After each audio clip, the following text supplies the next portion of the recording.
하려고 했는데 벼락까지 쳐가지고 축구를 못하고 푹 쉬었던 걸로 알고 있습니다. 푹 쉬게 하셔서 이 시간 명료한 마음으로, 정신으로 말씀 받게 하시는 것을 감사합니다. 오늘 말씀의 제목은 다 이루었다입니다. 중요한 말씀은 19장 30절 말씀입니다. 30절 말씀을 다 같이 읽고 제가 기도하고 시작하겠습니다. 예수께서 시작. 예수께서 신 포도주를 받으신 후에 이르시되 다 이루었다 하시고 머리를 숙이니 영혼이 떠나가시니라. 기도하겠습니다. 저희를 수양회로 인도하여 주셔서 생명의 말씀을 허락하여 주시고 죄사함과 참 자유를 주시는 것을 감사합니다.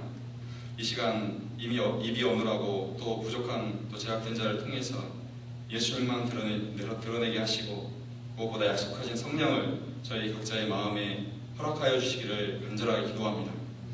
이 시간 감사드리며 예수님의 이름으로 기도합니다. 아멘. 음악의 아버지 베토라고 불리는 베토벤은 죽음의 순간에 이런 너무 늦었어 라는 말을 남겼다고 합니다. 오늘 말씀에서 예수님은 십자가에서 죽으시며 다 이루었다고 말씀하십니다. 예수님의 십자가 사건은 인류 역사상 가장 중요한 사건입니다. 그러면 이 십자가 사건이 나에게 주는 뜻은 무엇입니까? 다 이루었다고 하신 말씀에는 어떤 의미가 있습니까? 저자 요한은 예수님이 십자가상에서 하신 일들이 구약의 예언이 그대로 응하게 된 것임을 강조하고 있습니다. 이를 통해서 예수님께서 성경에 약속된 메시아이심을 드러내고 있습니다. 이 시간 예수님의 십자가 죽으심이 바로 나를 위한 것임을 믿을 수 있기를 기도합니다. 이를 통해서 나의 모든 죄를 사함받을 수 있기를 기도합니다. 제1장 아무 죄도 찾지 못하노라. 예수님은 체포되신 후에 유대 종교 지도자들에게 철야 신문을 받으셨습니다. 그리고 사형 집행권이 있는 빌라도에게 넘겨졌습니다. 1절을 보십시오. 1절 말씀을 다 함께 읽어보시겠습니다. 이에 시작. 이에 빌라도가 예수를 데려다가 채찍질하더라. 예수님은 빌라도의 군인들에게 끌려가 채찍질을 당하십니다. 당시의 채찍은 단단한 가죽끈이나 휘어지는 나무로 만들었고 그 끝에는 날카로운 뼈조각이나 갈고리 모양의 쇠조각을 매달았습니다. 이 쇠조각은 살을 찢는 정도가 아니라 후벼 파내는 역할을 하였습니다. 그래서 채찍에 맞으면 뼈가 드러나고 늑골이 부러져 죽기도 하였습니다. 예수님은 이런 채찍질을 몸의 앞뒤를 가리지 않고 120대나 맞으셨습니다. 예수님의 온몸은 채찍에 파이고 깎여서 맨살을 찾아볼 수 없는 시뻘건 피투성이였습니다. 예수님이 왜 이렇게 채찍에 맞으셔야 했습니까? 베드로는 그가 채찍에 맞음으로 너희는 나음을 받았나니 라고 기록했습니다. 예수님께서 채찍에 맞으신 것은 우리의 상처를 치료하시기 위함이었습니다. 우리는 저마다 마음에 상처가 있습니다. 다른 사람에게 무시받은 상처 또는 외면당하거나 소외받은 상처가 있습니다. 부모님의 이혼이나 가정의 혼란으로 인한 상처, 계속되는 실패와 어려움으로 인해 생긴 가슴 아픈 상처가 있습니다. 육신의 질병으로 인해서 마음까지 패인 분도 있습니다. 우리 저마다에게는 다른 사람이 이해할 수도 없는 마음 깊은 곳에 가슴 아픈 상처가 있습니다. 우리는 간혹 내 마음 깊은 곳의 아픔을 가까운 분에게 털어놓고는 후회할 때가 있습니다. 왜냐하면 사람들은 남의 아픔에 대해서는 잘 이해를 못하기 때문입니다. 그런데 예수님께서 이런 우리의 상처를 치유하시기 위해서 채찍에 맞아서 살이 패이고 찢기셨습니다. 이 예수님을 바라볼 때에 우리는 이해와 위로를 받고 치료를 받을 수 있습니다. 우리가 채찍질 당하신 예수님을 바라봄으로써 우리 마음에 진정한 위로와 치료를 받을 수 있기를 기도합니다.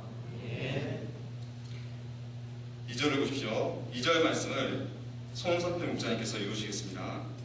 그들이 같이 나무로 관을 엮어 배 머리에 씌우고 밭에 꽂아 주시고 당시 로마 군인들은 재미삼아서 사형수들을 희롱하였습니다. 군인들은 가시나무를 엮어서 만든 연료관을 예수님의 머리에 씌웠습니다. 날카로운 가시가 예수님의 머리와 이마를 찢었고 핏줄기가 얼굴을 타고 흘러내렸습니다. 아담이 죄를 범하였을 때 하나님이 땅을 저주하시자 가시덤불이 나기 시작했습니다. 가시면류관은 저주의 상징입니다. 군인들은 예수님의 몸에 자색옷을 입히고는 유대인의 왕이여 평안할지어다 하며 뺨을 때렸습니다. 사람들은 연쇄살인범이나 아동 성범죄자들을 볼 때 짐승만도 못한 인간이라고 저주합니다. 사람이 죄가 있으면 저주와 조롱과 무시를 받습니다. 하지만 예수님은 죄가 없으신데도 벌레 같은 취급을 받으시고 저주와 조롱을 받으십니다. 이는 우리의 죄로 인해서 우리가 받아야 할 저주와 조롱을 대신 받고 계시는 것입니다. 빌라도는 조롱받고 비참해진 예수님의 모습을 유대인들에게 보여줍니다.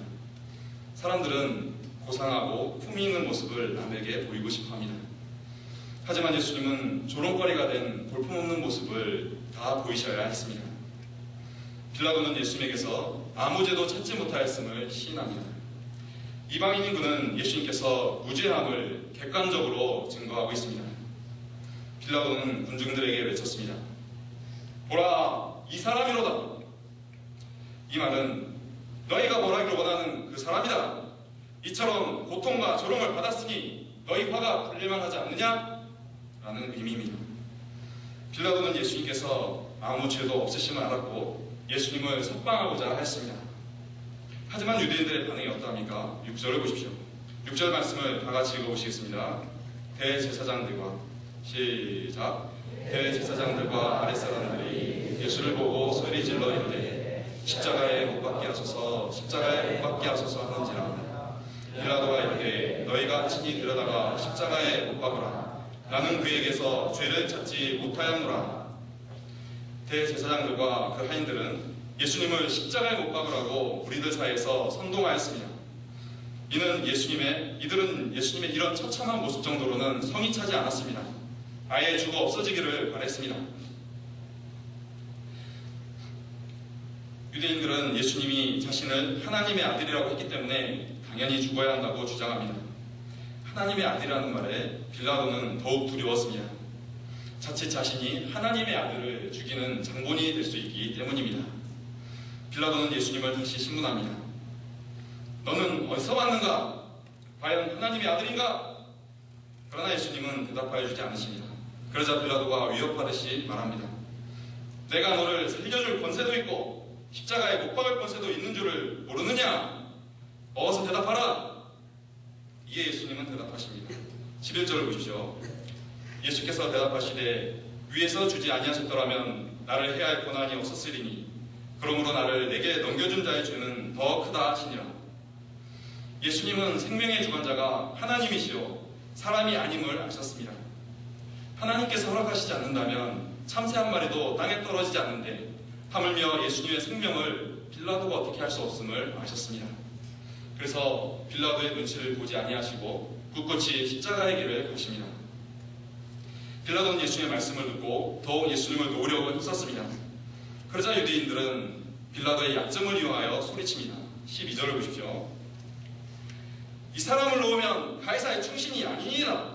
무릇 자기를 왕이라 하는 자는 가이사를 반역하는 것이니라. 원래 유대인들은 로마의 식민지로 있는 다른 어떤 지역보다 로마에 대한 반감이 많은 사람들이었습니다. 그러나 지금은 마치 가이사의 충신이라도 된 것처럼 외치고 있습니다. 이들은 자신들의 목적을 이루기 위해서는 거짓말도 서슴지 않습니다. 빌라도는 유대인들의 강교한 말에 정치 생명에 위협을 느끼고 다시 재판석에 앉습니다. 빌라도는 유대인들에게 보라 너희 왕이로다 하였습니다. 그러자 유대인들은 성난 징수처럼 외칩니다. 없이 하소서! 없이 하소서! 저를 십자가에 못 박게 하소서! 빌라도는 정말로 너희 왕을 못 박으랴 하였습니다. 이때 무리들은 말했습니다. 가이사 외에는 우리에게 왕이 없나이다. 이는 이들이 더 이상 하나님의 백성이 아님을 스스로 인정하는 말이 되고 말았습니다. 간악한 유대인들의 협박에 빌라도는 굴복하였습니다.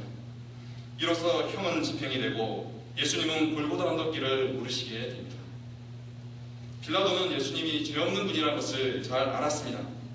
하지만 그는 자신의 정치적인 이익 때문에 올바르지 못한 재판을 하였습니다. 사람의 도덕성을 측정하는 요소 중에 민첩성과 용감성이 있다고 합니다. 빌라도는 민첩하게 결단하고 용감하게 공정한 판단을 내렸어야 합니다. 하지만 자신을 챙기며 우물쭈물하다가 원치 않게 아래편에 서게 되었습니다. 시기심과 기득권 유지를 위해서 음모를 꾸민 종교 지도자들은 그렇다 쳐도 예수님을 환영하고 찬송했던 무리들은 왜 갑자기 돌변했을까요? 예수님은 이들에게 해를 준 적이 없습니다. 오히려 섬기고 치료하고 사랑하셨습니다. 그런데도 이들이 이렇게 변한 것은 예수님께서 자신들의 요구대로 정치적, 경제적 구원을 주지 않으셨기 때문입니다. 이들은 자신들에게 유익이 될 때는 예수님을 임금 삼으려고 했습니다. 그러나 자신들의 요구대로 되지 않자 돌변하여서 예수님을 헌시짝처럼 버리고 있습니다. 이들은 자신들의 이기적인 욕심 때문에 받은 바 은혜를 쉽게 내던지는 약삭빠르고 배은망덕한 자들이었습니다. 제2장 십자가에 못 박히신 예수님. 예수님은 자신을 못 박을 나무를 지시고 골고다 언덕길을 올라가십니다. 이 길은 어느 누구도 대신 가주지 못하는 외롭고 쓸쓸하고 고독한 길이었습니다. 예수님이 한 걸음 한 걸음 옮길 때마다 온몸에 입은 상처에서 흐르는 피가 땅과 섞여서 땅에 떨어졌습니다. 밤새도록 고문과 신문을 받느라 지칠 대로 지치신 예수님은 70kg이나 되는 나무의 무게를 이기지 못하고 쓰러지셨습니다. 이는 우리의 죄의 무게였습니다. 이때마다 군인들의 지찍이 사정없이 알아들었습니다. 그러면 예수님은 안간힘을 써서 또다시 일어나고 발걸음을 옮기셨습니다. 그리고 또 쓰러지셨습니다. 이는 우리가 우리의 죄로 인해 가야 할 길이었습니다. 하지만 예수님은 한마디 말이나 물분이 없으십니다. 이 예수님에 대해서 이사야 선지자는 다음과 같이 말합니다. 그가 곤욕을 당하여 괴로울 때도 그 입을 열지 아니하였으며 마치 도수장으로 끌려가는 어린 양과 털 깎는 자 앞에 잠잠하는 양같이 그 입을 열지 아니하였다. 도살장으로 가는 양은 자신이 죽는 것을 아는지 모르는지 잠잠하다고 합니다. 하지만 예수님은 자신이 처참하게 돌아가실 것을 아시면서도 잠잠히 그 길을 가십니다. 사람들은 누구나 외롭고 쓸쓸한 길을 가기보다 사람들 사이에서 인정받고 칭찬받고 관심받는 영광의 길을 가기를 원합니다. 하지만 삭막하고 냉랭한 세상을 살아가는 동안에 이해받기보다 상처받고 외로움과 서러움을 느낍니다. 그런데 가장 영광받으셔야 할 예수님께서 골고다 길을 가심으로 이런 우리의 외로움과 고독을 가장 잘 이해하여 주십니다. 그래서 이 예수님을 바라볼 때에 우리는 진정한 위로를 받고 외로움과 고독도 이길 수 있습니다. 예수님은 십자가를 지시고 회고이라는 곳에 이르셨습니다. 18절을 보십시오. 18절 말씀을 다 같이 읽어보시겠습니다. 그들이 거기서 예수를 십자가에 못 박을세 다른 두 사람도 그와 함께 좌우편에 못 박으니 예수는 가운데에 있다. 예수님은 다른 두 사람과 함께 못 박히셨습니다. 그들은 강도였습니다. 예수님은 강도 취급을 받으십니다. 그들 중에도 가운데 못 박히심으로 중재인 취급을 받으십니다. 이제 군인들은 못을 받기 시작합니다. 군인들은 예수님을 나무 위에 누이고 손목과 발목을 끈으로 단단히 묶었습니다. 굵은 대못이 예수님의 신경과 핏줄이 집중된 손목에 되어지고 무자비한 망치질이 시작되었습니다. 순간 터진 동맥으로 붉은 피가 솟구쳐 오르고 예수님의 온몸은 고통을 이기지 못해 비틀어졌습니다. 굵은 쇠못은 손목의 뼈를 으스러뜨리며 나무 깊숙이 박혔습니다. 군인은 다시 대못을 다른 쪽 팔로 가져다가 박기 시작했습니다. 예수님에게 임한 말할 수 없는 고통은 온몸을 비틀어지게 하였고 그 그럴수록 좌우편에 못 박힌 손목의 상처는 더욱 찢어져 나갔습니다. 다음으로 가장 큰 대못이 예수님의 발꿈치 복사뼈에 맞추어졌습니다. 포개진 두 발꿈치로 쇠망치는 사정없이 날아들었고 대못은 복사뼈를 관통하여 나무 깊숙이 박혔습니다. 예수님은 견딜 수 없는 고통에 몸부림쳤습니다. 하지만 온몸이 나무에 붙어 있어서 몸을 마음대로 움직일 수 없었습니다. 부인들은 십자가를 수직으로 세웠습니다. 수직으로 서자 몸무게로 인해서 살은 더욱 깊숙이 찢어졌고 그 사이로 피가 물같이 흘러나왔습니다. 못의 상처와 채증에 맞은 자국은 염증을 일으키고 부자유한 몸의 자세가 혈액순환을 방해하며 심장을 압박하여 왔습니다. 숨을 쉴 때마다 공기가 뱃속으로는 들어와도 내쉴 수가 없어서 순간순간 고통이 가중되었습니다. 이런 고통으로 말미암아 예수님은 까무러치타 깨어나기를 수없이 반복하며 물과 피를 다 쏟고 서서히 말라 들어갔습니다. 그 누가 이 고통을 상상이나 할 수 있겠습니까? 십자가 위에 예수님의 고통을 시편 기자는 이렇게 기록하고 있습니다. 내 하나님이여, 내 하나님이여, 어찌하여 나를 버리시니나이까? 어찌하여 나를 멀리하시며 내 신음소리를 듣지 아니하시나이까? 나는 벌레요 사람이 아니라 사람의 비방거리요 백성의 조롱거리니이다. 나는 물같이 쏟아졌으며 내 모든 뼈는 어그러졌으며 내 마음 밀락 같아서 내 속에서 녹았으며 내 혀는 입천장에 붙었나이다. 또 주께서 나를 죽음의 침토 속에 두셨나이다. 무엇이 죄 없으신 예수님을 십자가에 못 박게 하였습니까? 예수님은 종교 지도자들의 시기심과 미움, 빌라도의 불의와 타협하는 죄, 그리고 백성들의 배은망덕과 이기심의 죄 때문에 십자가에 못 박히셨습니다. 무엇보다도 우리의 죄 때문에 십자가에 못 박히셨습니다. 우리도 무리들과 같이 지독히도 이기적이어서 하나님께는 관심이 없고 오로지 나의 유익에만 관심이 가 있습니다. 내가 하고 싶은 것은 어떻게 해서든지 하지만 조금이라도 희생해야 할 일은 인상을 쓰며 절대로 하지 않습니다.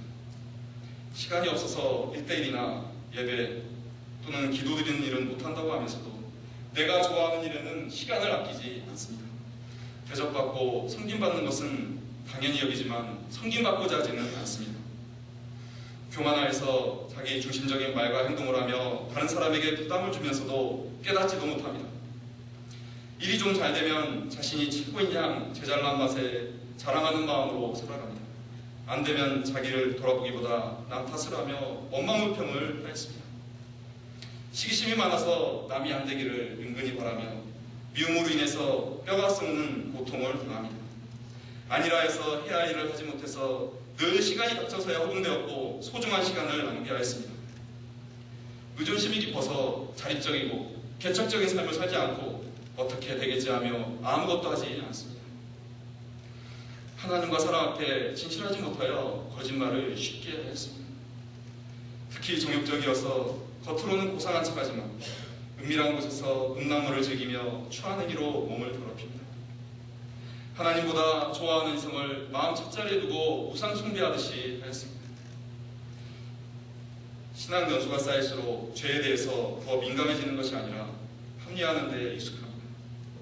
불신으로 인해서 살아계신 하나님을 신뢰하지 않고 갖가지 두려움과 염려 속에서 살았습니다. 하나님 앞에 산다고 하면서도 하나님보다 사람의 눈을 더 의식하였습니다. 하나님의 인정과 칭찬을 사모하기보다 겉으로 보여지는 사람들의 인정과 세상 영광을 더 사모하였습니다. 우리는 이런 것들을 대수롭지 않게 여기며 죄가 죄인 줄도 모르고 살았습니다. 하지만 예수님께서 흉악범들처럼 십자가형을 받은 것은 우리의 죄가 하나님 앞에서 볼 때 극악무도한 흉악범들과 다름이 없기 때문입니다. 요한계시록 21장 8절은 말씀하십니다. 그러나 두려워하는 자들과 믿지 아니하는 자들과 흉악한 자들과 살인자들과 음행하는 자들과 점술가들과 우상 숭배하는 자들과 거짓말하는 모든 자들은 불과 유황으로 탄 못에 던져지리니 이것이 둘째 사망이라. 우리는 내가 지은 죄로 인해서 불과 유황으로 탄 못에 들어가야 합니다. 그곳에서 죽고 싶어도 죽지 못하고 영원한 훈벌을 받을 수밖에 없습니다.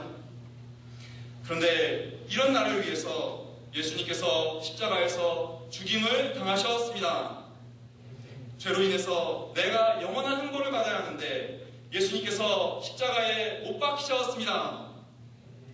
예수님은 나의 불신과 미움과 교만의 죄 때문에 십자가에 못 박히셨습니다.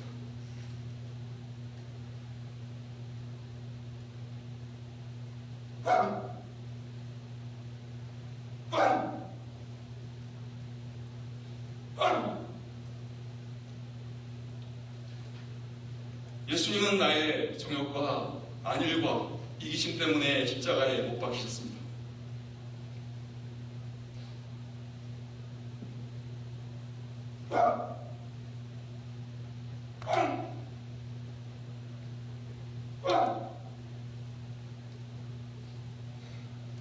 이사야서 53장 4절에서 6절은 말씀하십니다. 그는 실로 우리의 질고를 지고 우리의 슬픔을 당할 거늘 우리는 생각하기를 그는 징벌을 받아서 하나님께 맞으며 고난을 당한다 하였노라. 그가 찔림은 우리의 허물을 인하며 그가 상함은 우리의 죄악 때문이라. 그가 징계를 받음으로 우리는 평화를 누리고 그가 채찍에 맞음으로 우리는 나음을 받았도다. 우리는 다 양 같아서 그릇 행하여 각기 제 길로 갔거늘 여호와께서는 우리 모두의 죄악을 그에게 담당시키셨도다. 예수님이 십자가에 죽으신 것은 다름 아닌 바로 나의 죄 때문입니다. 이 사실을 믿을 때에 누구나 죄사함을 받습니다. 영원한 불심판에서 벗어나서 구원을 얻고 영생을 얻습니다.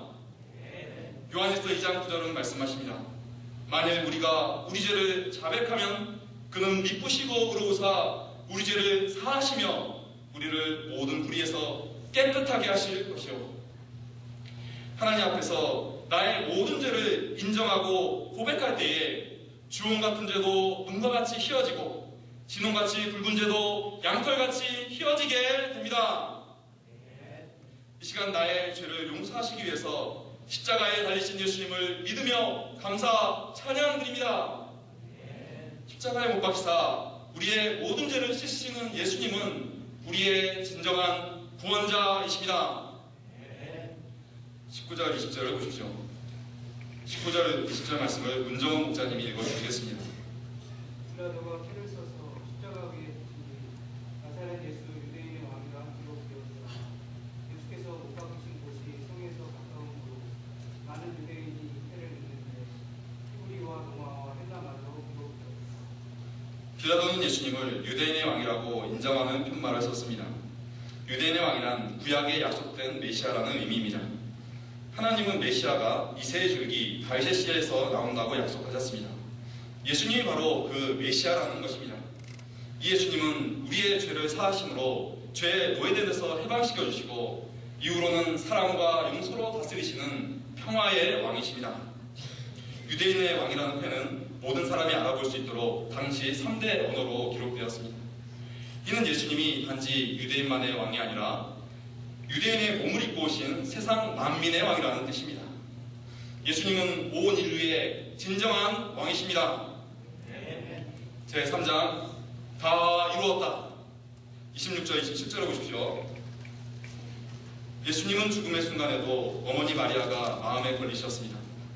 모친 마리아는 예수님의 처참한 죽음을 보며 창이 심장을 찌르는 듯한 고통과 극심한 슬픔을 겪었습니다.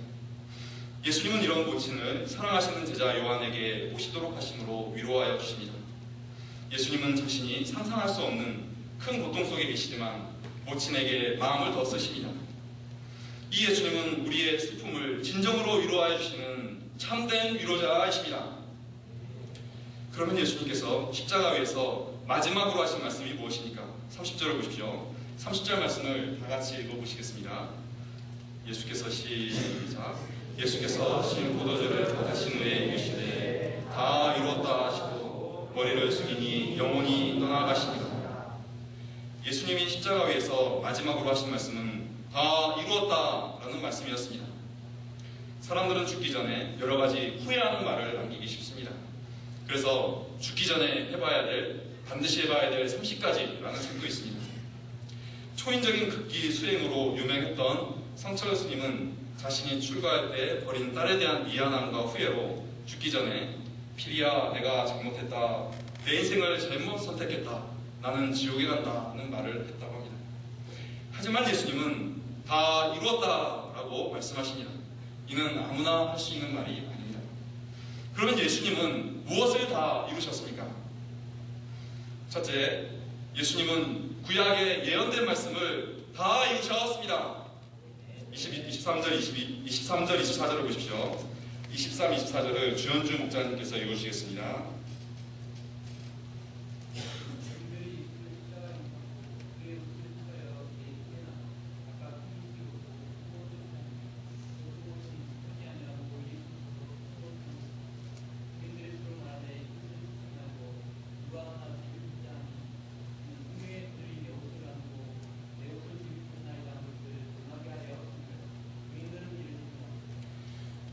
군인들은 고통당하시는 예수님은 아랑곳하지 않고 겉옷은 나누고 속옷은 제일 뽑았습니다.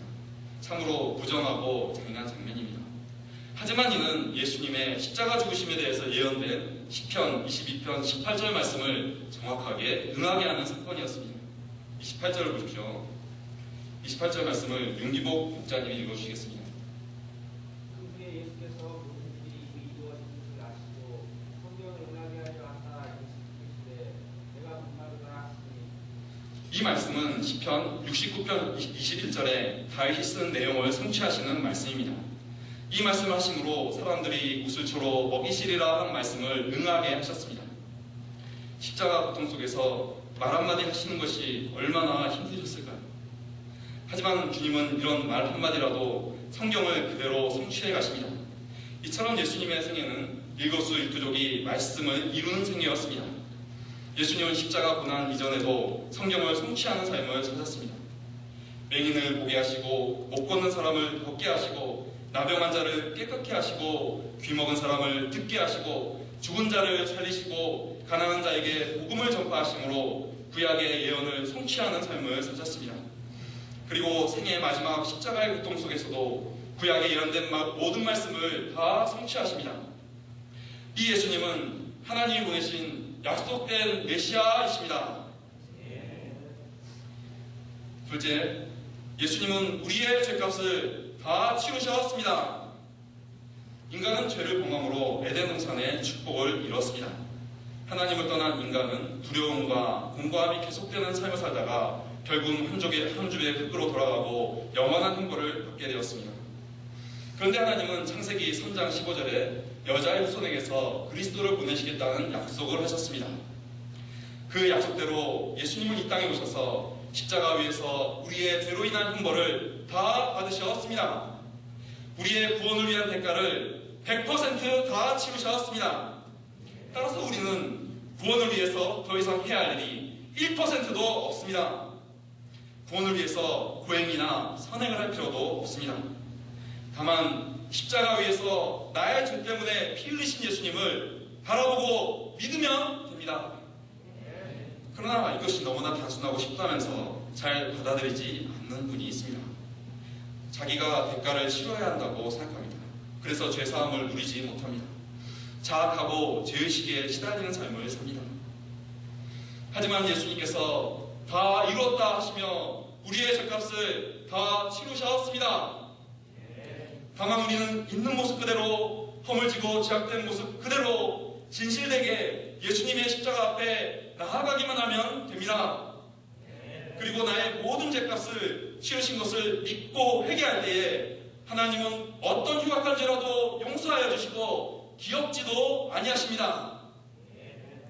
우리가 이 예수님을 믿고 회개한 후에는 죄사함을 확신할 수 있기를 기도합니다.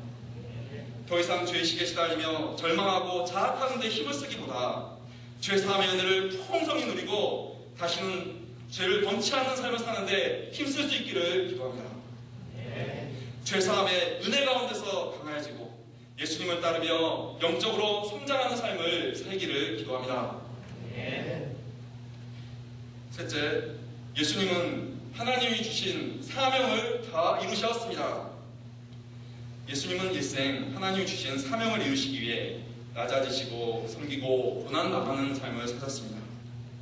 또한 십자가에 죽으시는 사명을 맡기셨는데 이 사명도 다 이루셨습니다. 이로써 인류 구원 역사를 완성하셨습니다. 예수님께서 도중에 너무 힘들다고 포기하셨다면 인류 구원 역사는 일어나지 않았습니다. 예수님도 우리와 같은 연약함을 지닌 분이라 십자가 죽으심을 될 수 있는 한 피하고 싶으셨습니다. 하지만 예수님은 아무리 고통스러워도 다 이루었다 하시기까지 충성스럽게 사명을 감당하심으로 인류 구원 역사를 완성하셨습니다. 사람들은 구원받는 것은 좋아하지만 사명은 부담스러워합니다. 그래서 사명이 없는 반쪽짜리 신앙생활을 합니다. 하지만 구원과 사명은 별개가 아닙니다. 예수님은 누구든지 아무든지 나를 따라오려거든 자기를 부인하고 자기 십자가 지는 삶을 살라고 하셨습니다. 나를 사랑한다면 내 양을 먹이라고 하셨고 만민에게 복음을 전파하고 모든 족속으로 제자를 삼으라는 사명을 주셨습니다. 우리도 구원받은 자로서 이 사명을 감당해야만 합니다. 이 사명이 힘들다고 거부하거나 도중에 그만둘 수 없습니다.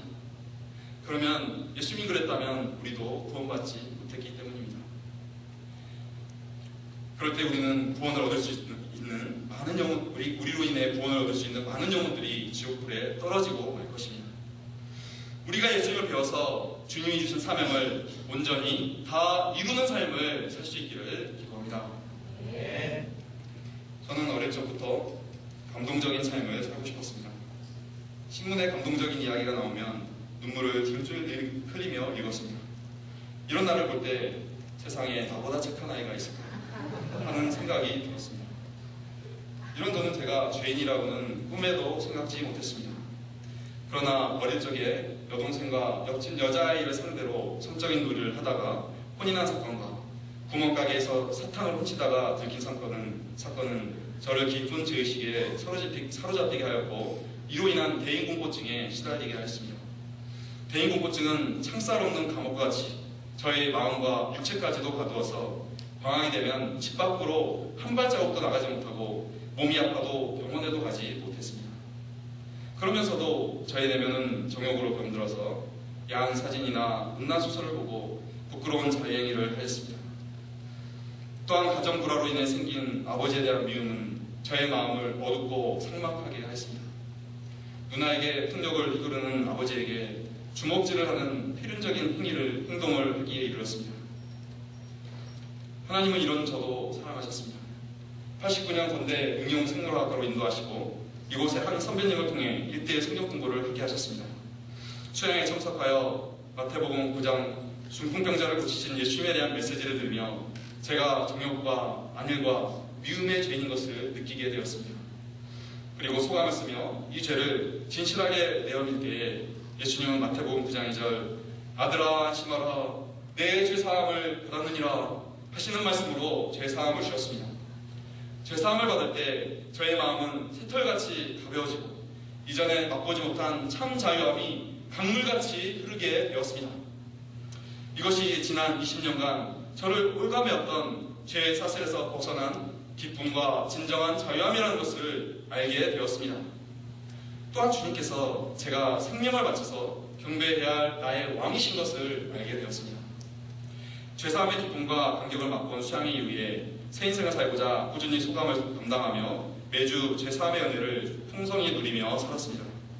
성경 말씀을 통해 주님을 알아가고 하나님의 살아계심을 체험하는 생활은 가난하고 어려운 환경 속에서도 든든한 힘이 되고 가진 것은 없지만 세상을 주님의 복음으로 변화시키려는 비전으로 가슴 뛰게 하였습니다. 그리고 신기하게도 매년 수양회를 다녀오면 다음날 아버지와 대화하게 하시고 아버지와 관계성을 차츰 회복해가게 하셨습니다. 저를 구원하시고 기도를 들어주시고 인도해 오신 은혜는 이루 말할 수 없습니다.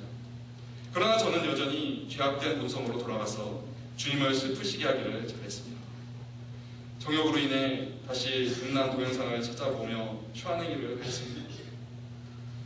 길을 가면서 자매들을 보며 눈으로 생각으로 많은 정욕의 죄를 지었습니다.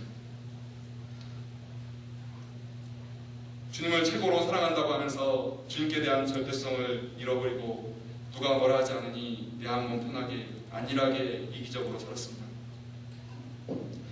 가정에서도 이기적이었습니다. 놀아주기를 원하는 아이들이 귀찮으면 TV를 틀어주고 자신의 인터넷 검색을 하며 잔재미를 즐기는 부모로서 자격이 없는 자였습니다. 몸이 아프다고 하소연하는 동역자를 이해하고 섬기기보다 내 한 몸 편하면 그만이었습니다. 입으로는 사랑을 가르치면서 나에게 서운하게 대하는 사람을 용서하지 못했고 미워하고 피하였습니다. 나를 판단한 듯한 분들을 보며 주님의 사랑을 품고 사랑을 배우고자 하기보다 같이 판단하고 그냥 아웃사이더로 살고자 했습니다. 양과 양들과의 때를 하면서도 깊이 이해하고 사랑하고 영적 성장을 위해서 간절히 기도하기보다 건조한 직장생활 속에서 일대라면 내가 힘이 나니까 하는 자기만족 속에 특성적으로 하였습니다. 하나님을 신뢰하지 않아서 두려움과 낙심에 시달리며 하나님을 답답하고 슬프시게 하였습니다. 가끔 하나님은 저를 하룻밤새 10번 이상 구토하며 잠 못 이루게 하는 장염이나 등에 담이 들어 잠 못 이루게 하심으로 요 정도도 힘든데 주님의 십자가 고통은 얼마나 클까, 지옥의 형벌은 얼마나 클까 하며 주님을 기억하게 하셨습니다. 저는 이런 죄악 때문에 영원히 타는 곳에 고통을 당할 수밖에 없는 자입니다. 그러나 예수님께서 저의 죄를 대신하여 십자가에 죽으심으로 저를 용서하여 주십니다. 다 이루었다 하심으로 저의 허물 지고 부끄러운 모든 죄의 대가를 다 치르시고 기억지도 아니하십니다. 주님의 한계가 없는 사랑에 감사와 찬양을 드립니다. 이 주님은 제게 주신 사명을 제가 일생 끝까지 감당한 삶을 살기를 원하십니다. 하지만 사명이 부담스러워질 때가 있습니다. 나의 시간이나 사생활을 희생하는 것이 쉽지 않을 때가 있습니다. 양들의 영혼을 위해서 날마다 기도하는 십자가를 피하고 싶을 때도 많습니다. 만약 예수님이 십자가에서 죽으시는 사명을 피하셨더라면 저는 구원을 받을 수 없었습니다. 주님은 통곡의 기도를 하시면서라도 마침내 십자가 사명을 완수하셨습니다. 제가 져야 할 십자가는 예수님에 비해서 아주 가벼운 십자가입니다.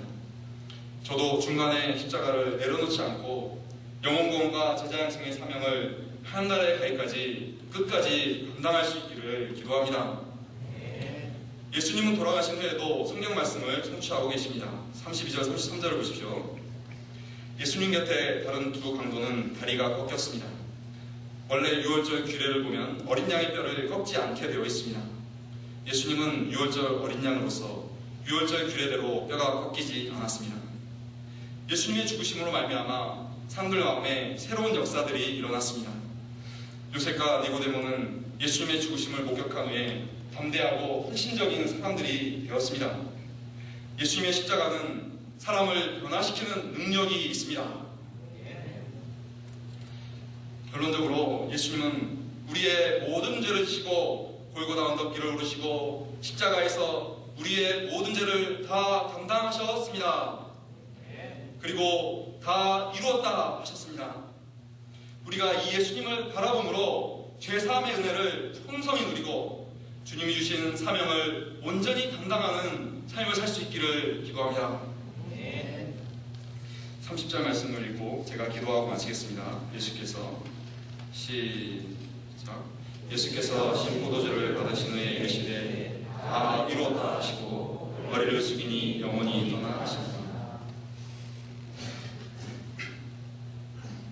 하나님 아버지, 예수님을 저희의 죄를 대신하여 십자가의 고통을 다 받게 하시고 저희의 죄를 사하시는 은혜를 감사합니다. 저희가 죄로 생각지 않았던 많은 것들이 예수님을 십자가에 못 박는 죄가 죄였음을 이 시간 배우게 됩니다. 저희가 이 예수님을 믿고 바라봄으로 죄사함을 받게 하시고 또한 예수님이 다 이루었다 하신 것처럼 저에게 주신 사명을 다 이루는 그런 삶을 살 수 있기를 기도합니다. 이 시간 감사하며 예수님의 이름으로 기도하였습니다. 네.